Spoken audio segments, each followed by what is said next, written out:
Sir as a first time voter तो मेरा तो सर सबसे पहले रहेगा रोजगार के लिए। तो सर रोजगार के मामले में सरकार ने, आपने नाम क्या बताया अपना? मेरा नाम देवेश कुमार है सर। रोजगार के मामले में सरकार बहुत पिछड़ी हुई है। यूपी पुलिस देख लो आप सर, आरओ की देख लो आप, और सर सीजीएल की वैकेंसियां देख लो आप, कोई भी वैकेंसी देख लो, किसी भी सेंट्रल की वैकेंसियों की संख्या घटती ही जा रही है।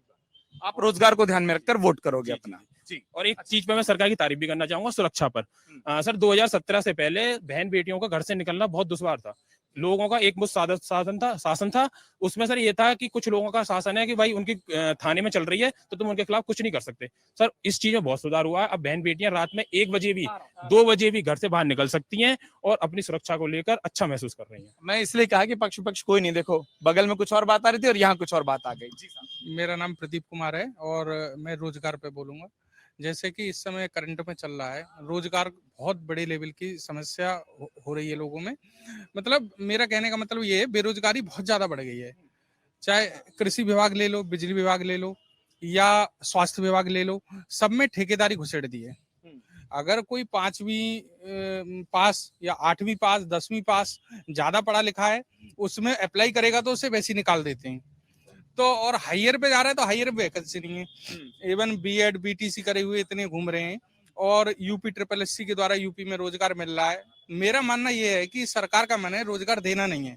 एक तो उन्होंने इतने वेरियल लगा रखे हैं बीच बीच में कि आप पेट करो, ट्रिपल सी करो या यूनिक आप योग्यता लेके आइए तब जाके तुम्हें नौकरी है। फिर उसके बाद थोड़ा थोड़ा मेरे को आसपास के वातावरण से सुनने में आता है कि कुछ सेटिंग भी चल जाती है। ये भी और हाँ, दूसरी बात, जैसे कि बहुत सारे बेरोजगार हैं, बीएड किए हैं, बीटीसी किए हैं, हमारे यहाँ वैकेंसी तो निकल ही नहीं रही है यूपी में। और दुनिया भर के जो जितने भी सरकारी विद्यालय हैं ये बंद होते जा रहे हैं। इवन मेरी साइकोलॉजी तो ये कह रही है, जैसे हम डीएस कॉलेज के वातावरण में खड़े हैं, आने वाले 10 सालों में ऐसा होगा ये बिल्डिंग खंडर हो जाएंगी, खाली बच्चे एग्जाम देने आएंगे। ठीक है, आपको लग रहा है सरकारी जो शिक्षण संस्थान है, और अब जिन लोगों के हाथ उठे, हम एक एक करके साहब कोशिश यही करेंगे कि व्यक्तिगत तर्क वितर्क कम हो। मैं अलीगढ़ से आगे चले जाऊंगा, आप लोगों की दोस्ती कायम रहे। नहीं, सब साथी हमारे हैं और सबके मत भिन्न भिन्न हो सकते हैं।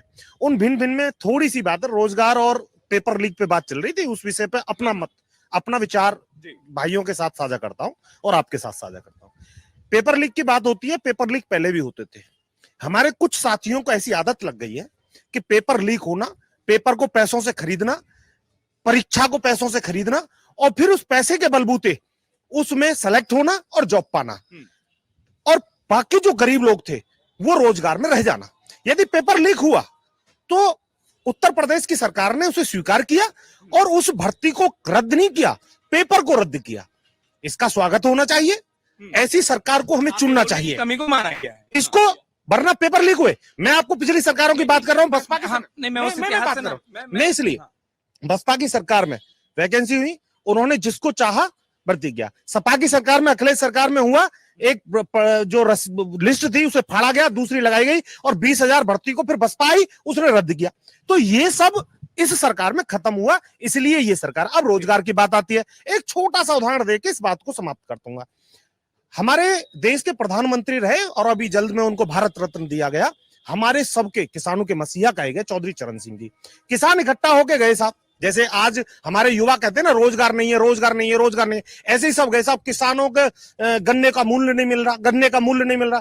तो अच्छे से बताना, वो बहुत अच्छी है, बताता हूं। तो चौधरी चरण सिंह जी टोपी लगाया करते थे। पहले हमारे बुजुर्ग, टोपी बहुत बड़ा सम्मान होता था, तो सफेद टोपी उतारी और उन्होंने कहा मेरे सर पे जो जगह बची है, ये उन्होंने मैं बता देता हूँ अपने उससे कि ये जगह बची है, इस पे और गन्ना बो दीजिए और फिर आप मुझसे रेट मांगना। यानी कि हमारे युवा क्या करते हैं, केवल एक लक्ष्य, यदि कि मैं चला गया पुलिस के भर्ती के लिए तैयारी कर रहा हूं तो मेरे साथी भीड़ चाल में मेरे साथ पुलिस की भर्ती में चले जाएंगे, आरओ में चला गया तो आरओ में चले जाएंगे। साहब जो हमने पढ़ाई की है, जो हमने पढ़ाई की है हम उनमें जाइए, और यदि उनमें जाएंगे तो ना तो ये धांधलेबाजी होगी, पेपर लीक नहीं होगा, हम सब ईमानदार हो जाए, पेपर लीक होना बंद हो जाएगा। अफसर और सब लोग भीड़ चाल छोड़ दें, निश्चित रूप से रोजगार। अफसर और रोजगार की आप जैसी बात कर रहे थे, ढेर सारे लोगों ने अपने अपने से अवसर मांग लिए। 3 बात कही भाई ने।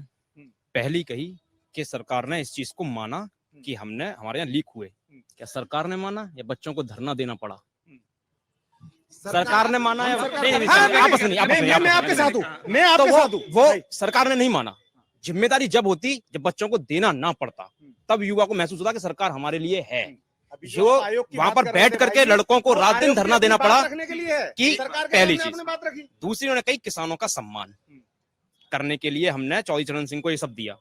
अभी कुछ समय पहले वो भी सम्मान था क्या जो डंडे मारे गए आंदोलन के समय, एमएसपी पर जब बात हुई तो वो भी सम्मान था क्या? जो वहां पर किसान एक्सपायर हुए वो सम्मान था क्या? उस पर मोदी जी कुछ नहीं बोले। जो यहाँ पर हुआ है, एक कार जो है किसानों के ऊपर चढ़ाई गई, वो सम्मान था क्या किसानों का? उस पर आप में से किसी ने कुछ नहीं बोला, उस पर योगी जी भी चुप रहे। तो तीसरी बात, इन्होंने फिर तीसरी बात कही कि भेड़ चाल। क्या हर एजुकेशन क्वालिफिकेशन के हिसाब से निरंतर वैकेंसी आ रही है क्या? बीटेक वैकेंसियां नहीं का है। जेई में फाइट क्यों करने जाएगा? उसको मन है क्या जेई में फाइट करने का? अगर आप ये वीडियो YouTube पर देख रहे हैं तो हमारे चैनल को सब्सक्राइब करें और बेल आइकन को दबाना ना भूलें। अगर आप Facebook पर ये वीडियो देख रहे हैं तो हमारे पेज को लाइक करें।